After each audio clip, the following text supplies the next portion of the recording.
چال باز سازشی عورت نکل میرے گھر سے۔ میں نے بھائی سے صرف اتنا کہا تھا، بھابھی میرے بچوں کو کھانا نہیں دیتی، فریج پہ تالا لگا دیتی ہے، جس وجہ سے بھابھی نے بچوں سمیت مجھے گھر سے نکال دیا۔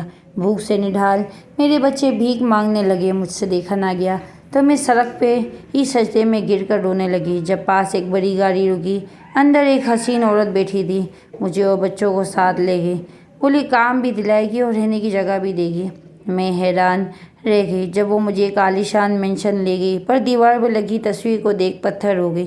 وہاں میرے مرحوم شوہر کی بچے بلک رہے تھے، ان کی بھوک جیسے میری ہڈیوں میں اتر رہی تھی۔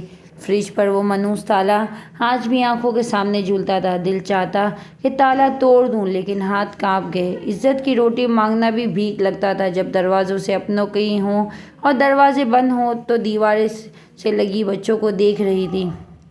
چھوٹا پیاز سے ہونٹ چبا رہا تھا، بڑی نے رو رو کے آنکھیں سرخ کر لی تھیں۔ وہ مجھ سے کچھ نہیں کہہ رہے تھے، بس مجھے دیکھ رہے تھے جیسے میں پوچھ رہی ہوں کہ امی کھانے کا وقت کب آئے گا، اور میرے پاس جواب نہیں تھا۔ میں نے دوپٹہ زور سے منہ پر رکھا اور اندر جا کے صحن میں بیٹھی۔ دل زور زور سے دھڑک رہا تھا۔ یہ وہی گھر تھا جہاں کبھی خوشبو ہوا کرتی تھی، اب سے بھوک، خاموشی اور بے حسی کا بسیرا تھا۔ لرزتے قدموں سے بھائی کے کمرے کے دروازے پہ گئی، دروازے پہ دستک دی۔ بھابھی جھنجھلا کر نکلی۔ ہاں جی، کیا چاہیے؟ اب اس کا لہجہ ویسے ہی طرز تھا جیسے ہمیشہ ہوتا ہے۔ بھابھی بس تھوڑا سا کھانا، بچے بھوکے ہیں، کچھ دے دیں۔ میں نے بہت نرمی سے کہا، میری آواز جیسے گردے سے اٹکی ہوئی تھی۔ وہ ہنسی۔ ڈرامے بند کرو، ہمیں کوئی احمق نہیں ہے، ہمیں پتہ ہے تم کیا کرنا چاہتی ہو، تمہیں تو بس ہمدردی کمانی ہے۔ بھابھی خدا کے واسطے کچھ دے دو، بچوں نے صبح سے کچھ نہیں کھایا، یہ تمہارا مسئلہ ہے، ہر بار ہم کیوں سنبھالیں تمہیں تو عادت ہے رونے کی، ہر چھوٹی بات پر ڈرامہ، اب ہمیں بیوقوف بنانے کی کوشش مت کرو۔ میں سنتی ہوتی جا رہی تھی، اتنے میں پیچھے سے بھائی آیا۔ کیا ہو رہا ہے؟ پھر کیا تماشا لگایا ہوا ہے؟ بھوک، تمہیں تو ہر وقت کوئی نہ کوئی بہانہ چاہیے، خود بھی کچھ نہیں کرتی، بس لوگوں سے مانگنے آتا ہے۔ بھائی، بچوں کی بھوک بہانہ نہیں ہوتی، ایک بار آ کر دیکھو کیا حال ہے۔ فریج پہ تالا لگا دیا ہے بھابھی نے، وہ تمہارے لیے لگایا ہے تاکہ کھانے کا ناجائز استعمال نہ ہو۔ تمہیں تو کوئی کام آتا نہیں، بس گھر میں رہنا ہے اور رونا ہے، اب بس بھی کرو۔ میں خاموشی سے کمرے میں لوٹ آئی۔ میں اس وقت صرف ایک ماں تھی جس کا غرور ٹوٹا، حوصلہ بکھرا، آنکھیں بند کی تو آنسو بہنے لگے۔ میں صحن سے کمرے میں گئی، بچوں کو دیکھا جو چھوٹے گود میں اٹھائے۔ بڑی بیٹی میرا ہاتھ پکڑ کے بولی، امی اب ابا کب آئیں گے؟ یہ سوال ہر روز میرے لیے دل کو چھلنی کرتا تھا اور آج جواب دینا اور بھی مشکل تھا۔ میں نے صرف اتنا کہا، وہ جلد آئیں گے بیٹا، بس دعا کرو، اور دل ہی دل میں سسک گئی۔ رات ہو چکی تھی، میں نے کمرے کی لائٹ بند کی، شاید اندھیرے میں بھوک کا احساس کم ہو، لیکن بچوں کی کڑاہٹ سنائی دیتی رہی۔ بھوک چھپائی نہیں جا سکتی، نہ چھوڑی جا سکتی ہے۔ تبھی صحن سے آواز آئی، چیخیں۔ بھابھی نے سب کے سامنے شور مچا دیا، یہ عورت ہم پہ الزام لگاتی ہے، ہم اسے کھانا نہیں دیتے، ہم اسے مارتے ہیں، بدتمیز، یہ ہماری عزت خراب کر رہی ہے۔ محلے والے دیواروں کے پار سے جاگنے لگے۔ بھائی بھی آ گیا، ہوش میں آؤ، تمہیں رہنا ہے تو تمیز سے رہو ورنہ گھر چھوڑ دو، یہ میرا بھی باپ کا گھر ہے، میں کہاں جاؤں گی؟ چیختی پر آواز کمزور تھی۔ پھر رہنے کا طریقہ سیکھو۔ بھابھی کا غصہ آسمان پر تھا۔ وہ میرے قریب آئی، بچوں کو کھینچا، میں آگے بڑھی تو مجھے دھکا دیا، بچہ زمین پہ گر گیا، دل چیخ اٹھا، بس بہت ہو گیا۔ میں نے جولی میں بچوں کو سمیٹا، دروازہ کھولا اور رات کی سیاہی نے جیسے مجھے گلے لگا لیا۔ بھائی یہ سب تماشا دیکھ کر بھی خاموش رہا۔ قدم سڑک پر رکھے تو لگا جیسے زمین بھی ساتھ چھوڑ چکی ہو۔ میں وہی عورت تھی جو کبھی گہنے پہنتی تھی، جو شان سے گاڑی میں بیٹھتی تھی، آج ننگے پاؤں، آنکھوں میں شرمندگی لیے اپنے ہی بھائی کے گھر سے نکالی جا رہی تھی۔ میں سڑک پر آ کے بیٹھی، بچوں کو سینے سے لگایا، سڑک کی ٹھنڈک میرے پیروں میں اتر چکی تھی، بچوں کا جسم بخار میں تڑپ رہا تھا۔ رات جا چکی تھی لیکن صبح کا ہونے کا کوئی احساس نہیں تھا۔ گزرنے والی گاڑیاں ہماری طرف یوں ہی دیکھتی تھی جیسے ہمیں کوئی گندگی ہو، جیسے ہم اس دنیا کا بوجھ ہوں۔ لوگ قریب سے گزرے، کسی نے نظر اٹھا کے بھی نہیں دیکھا۔ میں نے چادر سے بچوں کو ڈھانپنے کی کوشش کی لیکن وہ چار بھیگی ہوئی تھیں۔ شاید میری آنسوں سے ایک بس والا رکا اور بھن کر بولا، بی بی یہاں مت بیٹھو، پولیس پکڑ کے لے جائے گی۔ میں نے نظریں جھکا لی، کچھ نہیں کہا۔ بچے تھوڑی دیر کو سو گئے تھے۔ میں نے ان کے ماتھے پر ہاتھ رکھا اور پسینے سے شراب ہوتے بخار، بھوک اور تھکن ان کے جسم توڑ دیے تھے۔ میں کسی کو آواز نہیں دے سکتی تھی، میں صرف بیٹھ سکتی تھی۔ جیسے زمین نے پناہ دی ہو ویسے ہی زمین کے ساتھ چپک گئی تھی، نہ کوئی گھر نہ کسی در کا سہارا۔ صبح کے قریب ایک تانگے والا آیا، بوڑھا تھا کافی۔ آ کر بولا، بیٹی تھوڑا پرانا کھانا ہے، لے لو، ضائع ہو جائے گا۔ میں نے شکریہ کہا اور اس کے دیے ہوئے 2 ڈبے بچوں کے سامنے رکھ دیے۔ چھوٹے نے روٹی پکڑی تو ہاتھ کانپ رہا تھا، مجھے لگا شاید وہ روٹی بھی ہاتھ سے چھوٹ جائے گی۔ میں نے بھی ایک نوالا لیا لیکن حلق سے نہ اتر سکا۔ وہ دن ہم نے اسی سڑک پہ گزارا، بچے سوتے جاگتے رہے۔ دوپہر کو پولیس آئی، ایک سپاہی نے سخت لہجے میں پوچھا، یہاں کیا کر رہی ہو؟ یہ جگہ نہیں ہے بیٹھنے کی۔ میں نے کہا، دیر میں چلی جاؤں گی، بچے بیمار ہیں۔ اس نے مجھے گھورا اور بولا، چلو بس کرو اب یہاں سے ہٹو۔ میں نے بچوں کو اٹھایا اور ساتھ والی دیوار کے سائے میں بیٹھ گئی۔ وہاں کچھ مزدور کام کر رہے تھے۔ ایک نے پانی کی بوتل تھما دی۔ میں نے جلدی سے بوتل کھولی اور بچوں کو پانی پلایا۔ تبھی ایک کتے نے ہمارے پاس آ کر کچھ بچا کچا سونگھنے کی کوشش کی۔ میں نے ہاتھ سے اسے دور کیا۔ میری بیٹی ڈر کے میرے ساتھ چمٹ گئی۔ امی یہ ہمیں کاٹ لے گا۔ میں نے اسے تسلی دی، نہیں بیٹا، یہ بھی بھوکا ہے جیسے ہم۔ اس لمحے میرے سامنے ایک بڑی گاڑی رکی، سیاہ رنگ کی، نئی نوکور۔ اس گاڑی کا وہاں رکنا عجیب لگا۔ دروازہ کھلا اور ایک عورت باہر نکلی، لمبا کوٹ پہنے، سنجیدہ مگر نرم چہرہ، اور میرے قریب آئی، جھکی اور بغیر کچھ کہے میرے بچوں کی طرف دیکھا۔ وہ لمحے خاموش رہی، پھر نرمی سے بولی، کیا تم وہی ہو جسے میں ڈھونڈ رہی ہوں؟ میں چونکی اسے دیکھا، جیسے چہرہ اجنبی ہو، پھر بھی اس کی آنکھوں میں ایک عجیب سی شناسی تھی، جیسے وہ مجھے برسوں سے جانتی ہو۔ میں نے کوئی جواب نہیں دیا، صرف اسے دیکھا۔ میں نے میرا ہاتھ تھاما اور ٹھنڈے ہاتھوں میں سے ایک عجیب حرارت تھی۔ تمہیں یہاں نہیں چھوڑ سکتی، اس نے آہستہ سے کہا۔ میں نے بچوں کو دیکھا، ان کی حالت گروگو تھی۔ اب کون ہے؟ میں نے آخر پوچھ ہی لیا۔ وہ مسکرائی، جیسے سوال کا انتظار تھا۔ کس وقت بتاؤں گی، ابھی بس میرے ساتھ چلو، بچوں کو آرام کی ضرورت ہے اور تمہیں بھی۔ میں نے کچھ لمحے سوچا، دل نے کہا، مت جانا، مت جانا کسی اجنبی کے ساتھ،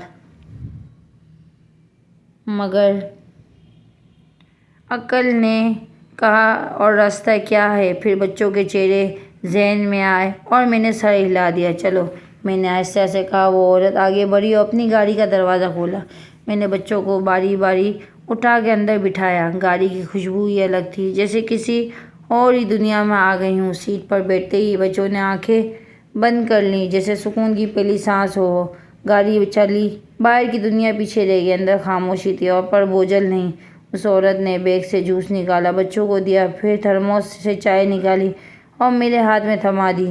میں نے چائے کا گھورا، آنکھوں میں نمی آ گئی۔ آپ کا شکریہ، لیکن آپ نے ہمیں کیوں اٹھایا؟ آپ ہمیں جانتی ہیں کیا؟ میں نے پوچھا۔ میں جانتی ہوں، بس تم نہیں جانتی۔ تم سے ملنے بہت دیر ہو گئی، لیکن آج تم میرے سامنے ہو، بس یہی کافی ہے۔ میں چپ ہو گئی۔ میں زیادہ نہیں جاننا چاہتی تھی، اتنا جانتی تھی کہ میرے بچوں نے ایک نرم سیٹ پر آنکھ بند کی ہے اور آج کی رات شاید کسی چھت کے نیچے گزاریں گے۔ راستے میں ایک فون کال کی، ہاں وہ مل گئی، ہاں وہی بچوں کے ساتھ۔ ٹھیک ہے، میں پہنچتی ہوں۔ میں نے نظریں جھکا لی، جیسے کچھ سمجھ آ رہا ہو، مگر ابھی نہیں۔ 15 منٹ بعد گاڑی ایک بڑی حویلی کے سامنے رکی۔ دروازہ جیسے ہی کھلا میرے قدم رک گئے۔ سامنے جو کچھ تھا وہ میری سوچ سے باہر تھا۔ وہ نہ گلی، نہ وہ سڑک، نہ سستا فرش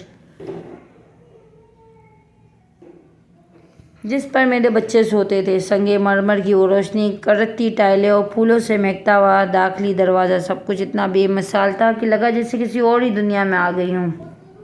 میرے پاؤں ننگے تھے اور سامنے قالین بچھا تھا، جس کی قیمت میرے گزرے سالوں سے زیادہ لگ رہی تھی۔ بچے چپ تھے، جیسے وہ بھی سمجھ چکے تھے یہاں شور کرنے کی اجازت نہیں۔ 2 خواتین نمودار ہوئیں، سفید یونیفارم میں۔ ایک نے میرے بیٹے کو باہوں میں لیا، دوسری بیٹی کا ہاتھ تھاما اور نرمی سے بولی، ہم انہیں اوپر لے جا رہے ہیں، گرم پانی سے نہلا دیں گے اور کھانے کا بندوبست بھی ہے، آپ بے فکر ہیں۔ میری نظر اس عورت پہ گئی جو ہمیں یہاں لائی تھی۔ اس نے ہلکے سے سر ہلایا۔ میرے دل نے اجازت دی اور میں نے بچوں کو جانے دیا۔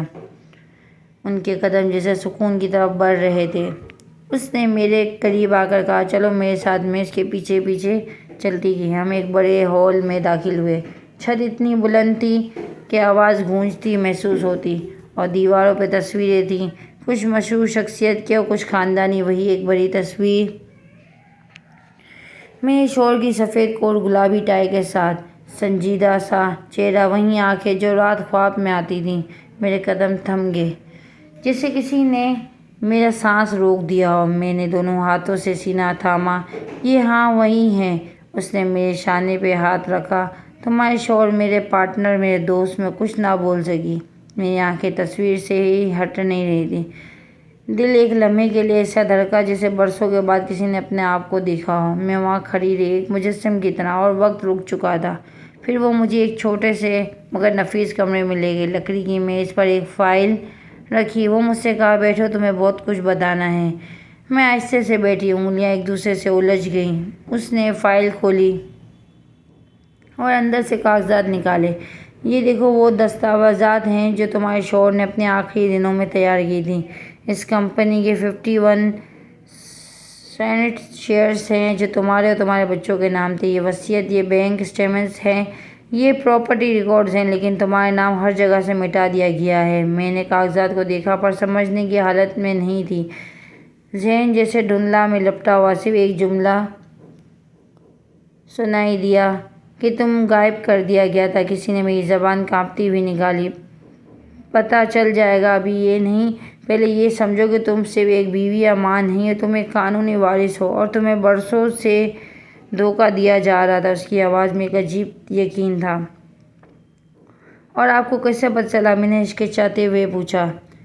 تمہارے شوہر میرے بزنس پارٹنر تھے۔ وہ جب فوت ہوئے تھے تو مجھے عجیب لگا، نہ ان کی بیوی سامنے آئی، نہ بچے، نہ کوئی قانونی دعوے دار۔ میں نے تحقیقات کروائی، پر تمہارے بارے میں کچھ نہیں ملا۔ بس یہی سننے کو آیا، بیوی بچے سمیت کہیں غائب ہو گئے ہیں۔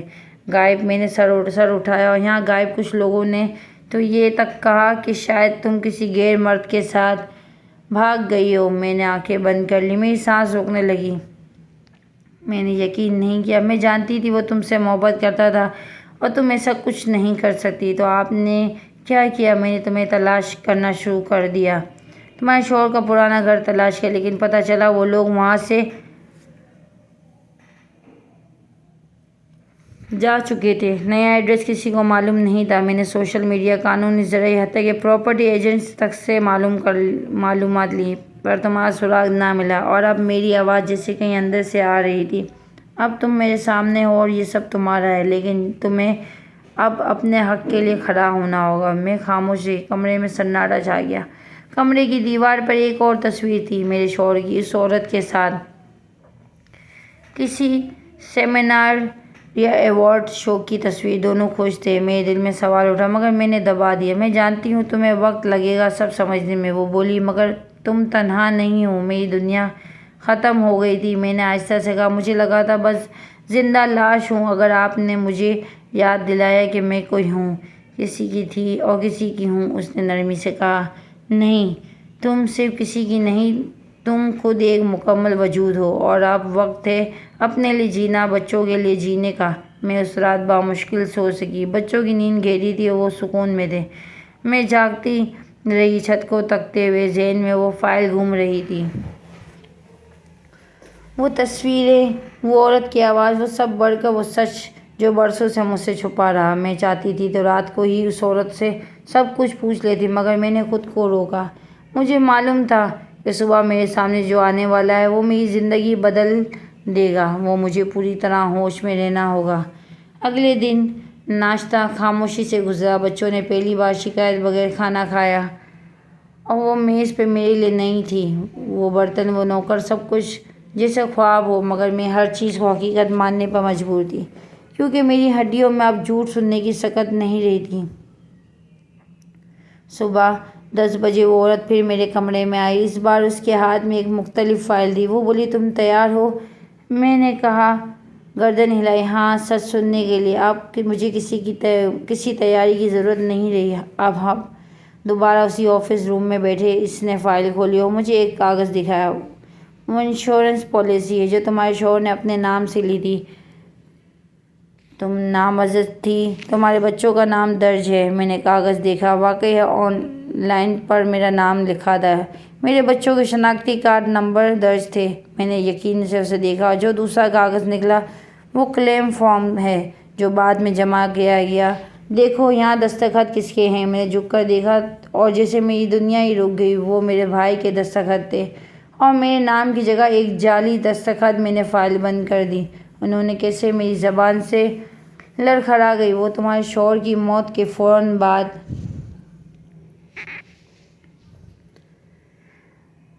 ان کے مالیاتی معاملات پہ قابض ہو گئے، تمہارا پرانا گھر فوراً بیچ دیا، کسی پرانے آشنا کے ذریعے پولیس رپورٹ میں درج کروایا۔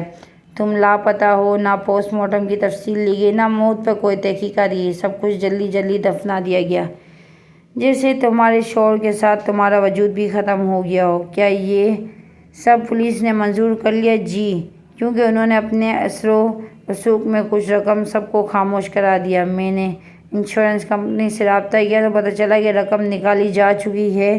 جب میں نے سوال اٹھایا تو مجھے گمراہ کیا گیا۔ میں نے آہستہ سے پوچھا، کتنی رقم؟ تقریباً 4 کروڑ روپے، اس نے جواب دیا، جیسے وہ کوئی معمولی بات ہو۔ میرے پیروں تلے زمین نکل گئی۔ 4 کروڑ روپے! میں اپنے بچوں کو 2 وقت کی روٹی کے لیے ترستی رہی اور وہ اتنی دولت پر مزے کرتے رہے۔ اس نے پھر فائل میں سے ایک بینک اسٹیٹمنٹ نکالی۔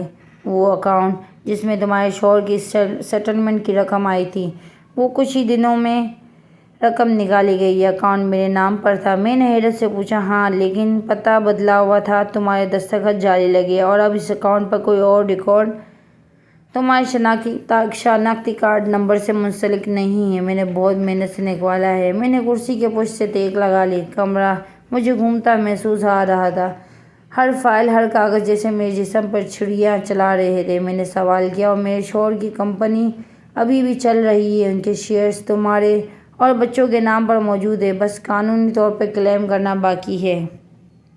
میں تمہارے شوہر کے بزنس پارٹنر ہونے کے ناطے یہ سب کچھ روک نہیں رکھ سکتی، لیکن میں نے کوشش نہیں چھوڑی۔ وہ کیا کہتے ہیں میرے بارے میں لوگ؟ سب کچھ۔ کوئی کہتا تھا تم کسی کے ساتھ بھاگ گئی ہو، نہ کوئی کہتا تمہارے شوہر نے خود تمہیں نکال دیا، اور ایک بار تو ایک وکیل نے کہا اس جیسی عورتیں مال کے لیے کچھ بھی کر سکتی ہیں۔ میرے ہاتھوں کی مٹھیاں بند ہو گئیں۔ میں نے پہلی بار اپنے لیے غصہ محسوس کیا، مگر یہ غصہ آنکھوں سے نہیں نکلا، دل میں جمع ہوا۔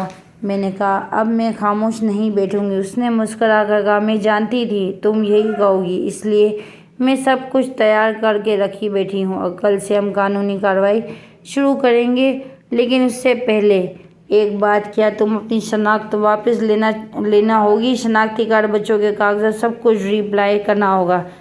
تمہیں قانوناً واپس دنیا کے سامنے آنا ہوگا۔ میں تیار ہوں، جو کچھ بھی کرنا پڑے گا میں کروں گی۔ اب میرے بچوں کے مستقبل کا سوال ہے اور میں ان کے حق لڑ کے لوں گی۔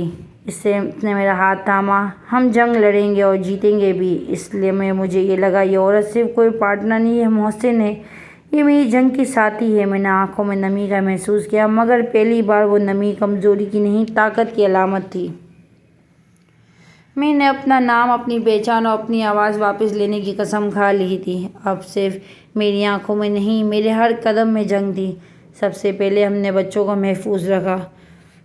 وہ مینشن کے ایک الگ حصے میں منتقل کر دیے، جہاں ان کو نگرانی میں ایک نرس اور ایک ماہر نفسیات اور ایک خاتون ٹیچر مقرر کی گئی۔ بچوں کی صحت پر کام شروع ہو چکا تھا۔ کمزوری دور کرنے کے لیے خوراک، ذہنی زخم بھرنے کے لیے سکون، اور ان کو تعلیمی نقصان کی تلافی کے لیے فوراً اسکول داخلہ کروایا گیا۔ میں نے خود کو بدلنا شروع کیا۔ پہلا کام قانونی دستاویزات کو ری اسٹور کروانا تھا۔ نادرہ آفس گئے اور دوبارہ شناختی کارڈ بنوایا، بچوں کے بے فارم نکالے اور اپنے شوہر کی موت کا اصل سرٹیفکیٹ حاصل کیا۔ یہ سب مرحلہ اتنا آسان نہ تھا، لیکن اس عورت کی ٹیم ہر جگہ میرے ساتھ کھڑی تھی، ہر سائن پر انگلیوں کا نشان، ہر تصدیق مجھے دوبارہ زندگی کی طرف لے جا رہی تھی۔ پھر ہم نے ثبوت اکٹھے کرنے شروع کیے۔ اصل مرحلہ وہ تھا جہاں حقیقت کو ثابت کرنا تھا۔ کمپنی کے سابق اکاؤنٹنٹس، انشورنس کمپنی کے ایک ریٹائرڈ آفیسر اور پرانے محلے کے چند افراد نے ہمارے کچھ راز کھولے۔ ان میں سب سے ایک تھا عمران، جو پہلے میرے شوہر کے ذاتی ڈرائیور تھا۔ برسوں سے لاپتہ ہے، لیکن جب اسے ہماری تلاش کا علم ہوا وہ خود تک ہم تک آ گیا۔ بی بی جی، میں نے وہ رسیدیں دیکھی تھی، وہ دستخط آپ کے نہیں تھے۔ سب کچھ میرے سامنے ہوا تھا۔ مجھے بولا گیا کہ اگر میں بولوں گا تو میرے گھر والوں کو نقصان ہوگا، اس لیے میں چپ رہا۔ ہم نے اس کی گواہی ریکارڈ کر لی۔ پھر ہم نے وہی کیا جو شاید سب سے نازک قدم تھا، خفیہ طور پہ ایک کال کی ریکارڈنگ۔ بھابھی اکثر شام کے وقت اپنے شوہر سے فون پہ بات کرتی تھی۔ ہماری ٹیم میں موجود ایک ماہر نے مینشن میں موجود سابقہ ملازم سے رابطہ کر کے ان کا پرانا فون نمبر حاصل کیا۔ اسی نمبر پہ ہم نے بھابھی سے رابطہ قائم کروایا۔ ایک مخصوص سافٹ ویئر کال ریکارڈ کی گئی۔ سنو، تم نے فریج پہ تالا کیوں لگایا تھا؟ بھائی کی آواز آئی۔ تمہیں تو پتہ ہے اگر میں نے تالا نہ لگاتی تو وہ عورت کبھی گھر نہ چھوڑتی۔ مجھے پتہ تھا وہ بھوکی ماں کبھی بچوں کے لیے جھکے گی۔ ہمیں اسے باہر نکالنا ہی تھا اور نکال دیا۔ اب وہ گئی، اب ہم سکون سے رہ سکتے ہیں۔ وہ واپس نہیں آئے گی۔ اب اس کے پیسے پہ مزے کریں گے۔ میرے ہاتھ کانپنے لگے۔ میں اپنے موبائل فون کی اسکرین بند کر دی، مگر آوازیں دماغ میں گونجتی رہیں۔ وہ ریکارڈنگ مکمل ہونے کے بعد ہمارے لیگل مشیر کو دے دی گئی۔ یہ وہ ثبوت تھا جس کا انکار کوئی نہیں کر سکتا تھا۔ یہ ان کی زبان سے نکلا ہوا سچ تھا۔ اگلے دن ہی میں نے بھائی کو فون کیا۔ برسوں کی چپ کے بعد پہلی بار اس نے اس نمبر سے کال کی۔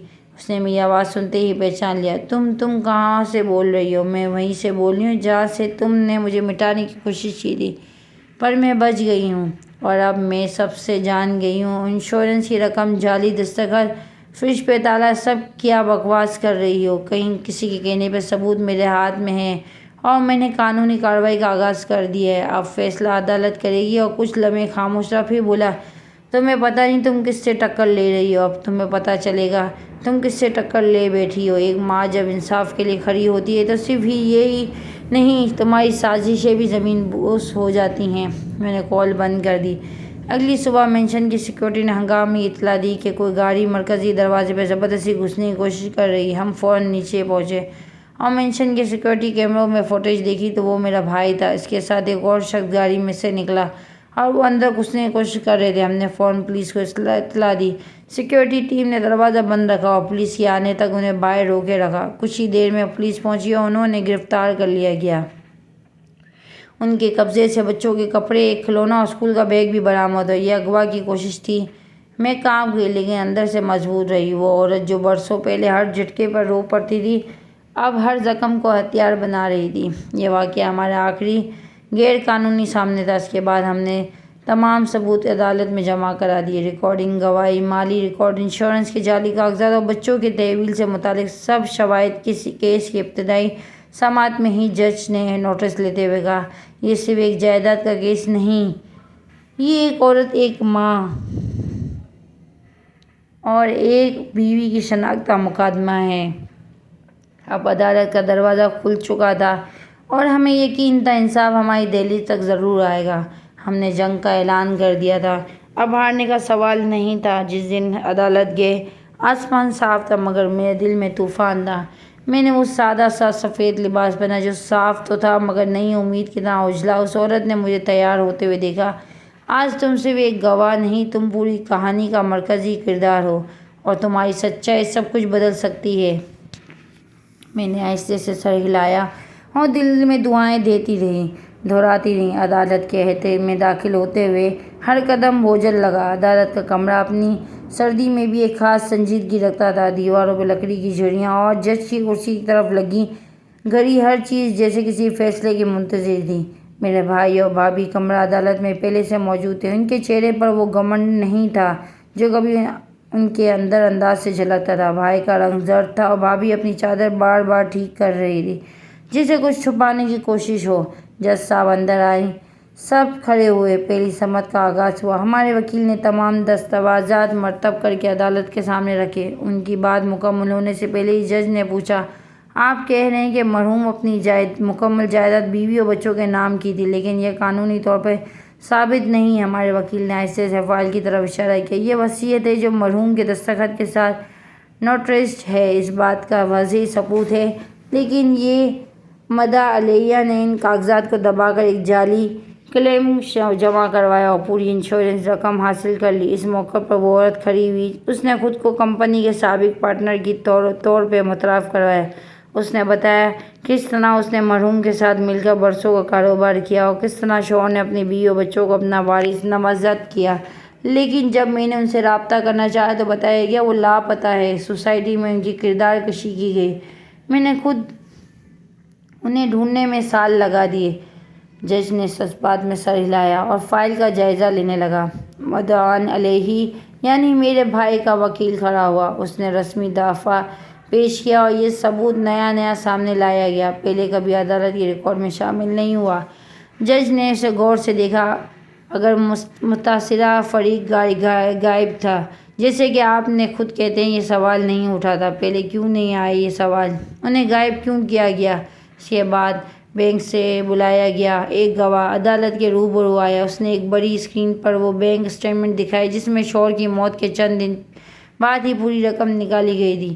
یہ کلیم اور یہ دستخط، ان کے شناختی کارڈ سب جعلی ہیں۔ ہم نے بعد میں پتہ چلنے پر رپورٹ فائل کی، لیکن متعلقہ بندے کا کوئی سراغ نہ ملا۔ میں بس خاموش بیٹھی سنتی رہی۔ میرا بھائی اس دوران بار بار اپنی پیشانی پر ہاتھ پھیرتا رہا اور بھابھی جیسے کرسی پہ سمٹتی جا رہی ہو۔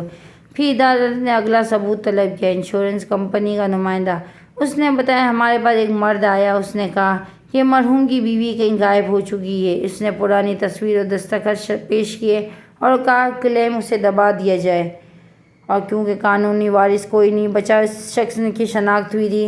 جج نے پوچھا، انہیں اس وقت پر توجہ نہیں دی گئی کیونکہ پولیس رپورٹ بھی یہی کہتی تھی کہ بیوی لاپتہ ہے؟ یہاں جج نے کہا، تو اس کا مطلب یہ کہ ایک سوچی سمجھی سازش کے تحت قانونی وارث کو ناپید کیا ظاہر کیا گیا تاکہ جائیداد اوپر قبضہ کر جا سکے۔ عدالت میں خاموشی چھا گئی۔ بھائی نے اپنی کرسی پہ ہاتھ مارا، جسے اب وہ یقین کر پا رہا تھا کہ اب یہ سب حقیقت میں ہو رہا ہے۔ پھر وہ مرحلہ آیا جس نے سب کچھ بدل دیا۔ عدالت میں ایک ویڈیو ریکارڈنگ پیش کی گئی، وہی کال جس پر بھابھی خود تسلیم کر رہی تھی کہ فریج پہ تالا اسی نے لگایا تھا تاکہ وہ مجھے تنگ کیا جا سکے اور میں خود ہی گھر چھوڑ دوں۔ جب ویڈیو چلی تو اس نے جج کے چہرے پہ تاثرات کا بدلہ دیکھا اور ایک لمحے کے لیے سب کچھ خاموش ہو گیا۔ یہ بھابھی کی آواز ہے؟ جج نے سوال کیا۔ جی، عدالت چاہیے فورینسک تجزیہ کروایا جا سکتا ہے، وکیل نے فوری جواب دیا۔ یہ سب سننے کے بعد جج نے کہا، یہ معاملہ صرف وراثت کا نہیں، یہ نیت سازش اور انسانیت کے خلاف ورزی کا بھی ہے۔ اور پھر آخری دھچکا، ہمارے وکیل نے شوہر کی موت سے متعلق پوسٹ مارٹم رپورٹ پیش کی جو اس عورت نے حال ہی میں دوبارہ حاصل کروائی تھی۔ رپورٹ میں کچھ نئی باتیں شامل تھیں، جن میں زہر کی معمولی علامت درج تھی اور ایک انجان انجیکشن کا نشان بھی۔ ہماری تحقیق میں یہ آیا کہ مرنے سے چند روز قبل مرحوم نے کمپنی کے اکاؤنٹ سے کچھ جھگڑا کیا تھا۔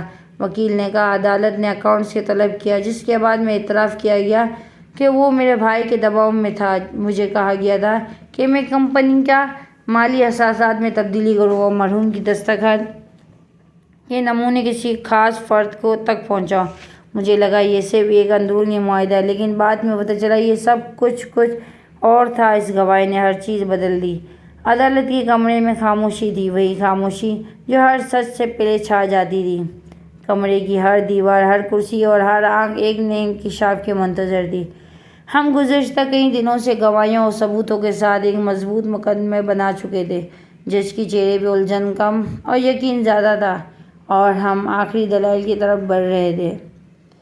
پھر اس دن وہ عورت جس نے میرے لیے سب کچھ کیا تھا، وہ پھر عدالت میں داخل ہوئی، لیکن اس بار وہ اکیلی نہیں، اس کے ساتھ ایک مرد تھا، سفید کپڑوں میں، قدم آہستہ، ہاتھ کسی نرس کی انگلی تھامے ہوئے۔ اس کی چال میں کمزوری تھی، جیسے وہ بہت طویل بیماری سے گزرا ہو۔ اس کے چہرے پر زندگی کی جھلک رہی تھی، مگر آنکھوں میں ابھی مکمل روشنی نہیں آئی تھی۔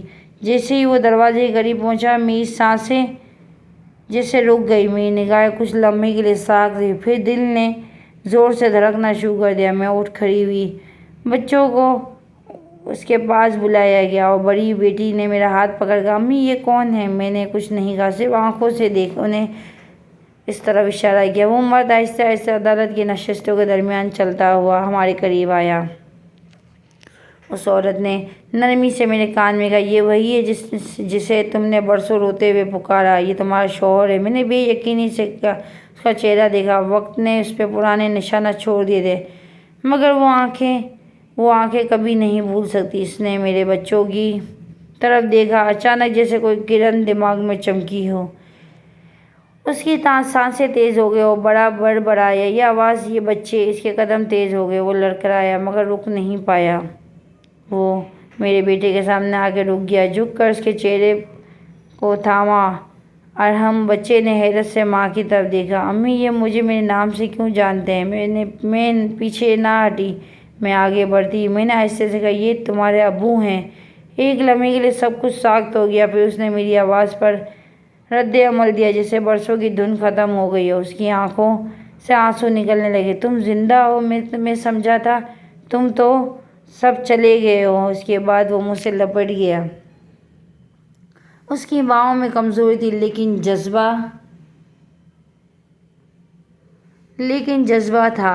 میں نے اسے تھاما جیسے کوئی بچھڑا ہوا پرندہ اپنے گھونسلے میں لوٹا ہو۔ بچے دونوں اس کے قدموں میں بیٹھ گئے اور میں نے پہلی بار اپنے بیٹے کو اتنا مضبوط گلے لگاتے ہوئے دیکھا۔ وہ چیخ رہا تھا، ابو ابو۔ عدالت میں مکمل سناٹا۔ جج بھی اپنی کرسی پہ آگے جھک کر سب دیکھ رہے تھے۔ کسی نے کوئی سوال نہیں کیا، کسی نے ٹوکا جیسے سب کو احساس ہو چکا تھا آج کی یہ واپسی ایک گواہی سے زیادہ اہم تھی۔ پھر اس عورت نے جج سے اجازت مانگی کہ مرد عدالت میں اپنا بیان دیں۔ جج نے صوت میں سر ہلایا۔ میرے شوہر کو کرسی دی گئی۔ نرس ایک قدم پیچھے ہو گئی، پھر اس نے نظریں اٹھا کر سامنے دیکھا اور آہستہ آہستہ بولنا شروع کیا۔ میرا نام یاسر ہے، میں اس کمپنی بانی اور CEO تھا۔ مجھے میری موت کا یقین دلایا گیا لیکن میں زندہ تھا۔ ایک حادثہ نہیں تھا وہ، بلکہ ایک سازش تھی۔ میرے اپنے لیے لوگوں نے مجھے راستے سے ہٹایا، انجیکشن دیا جس سے میری یادداشت متاثر ہوئی، مجھے کئی ہفتے بے ہوش رکھا گیا۔ جج نے پوچھا، آپ کو یاد ہے وہ لوگ کون تھے؟ یاسر نے سر جھکایا، پھر آہستہ سے بولا، میرے سالے یعنی میری بیوی کا بھائی اور اس کی بیوی۔ یہ سن کے عدالت میں جیسے کسی نے بم پھوڑ دیا ہو۔ جج نے قلم چھوڑ دیا اور کمرے میں موجود سب کی نظریں بھائی اور بھابھی پر جا ٹھہریں۔ وہ دونوں کرسیوں پہ سخت ہو گئے۔ بھابھی نے ہاتھ جوڑنے کی کوشش کی لیکن جج نے فوراً خاموشی اختیار کری۔ مزید مداخلت برداشت نہیں کی جائیں گی۔ یاسر بولتا رہا، مجھے ایک پرائیویٹ کلینک میں رکھا گیا، وہاں میرے کاغذات غائب کیے گئے، میرے بارے میں جھوٹ پھیلایا گیا کہ کچھ ملازم نے مجھ پر رحم کیا اور بعد میں فلاحی ادارے کے ذریعے میری بیوی کے پارٹنر تک بات پہنچائی۔ میں کئی بار علاج میں رہا لیکن جیسے ہی میں نے اپنے بچوں کی آواز سنی سب کچھ یاد آ گیا۔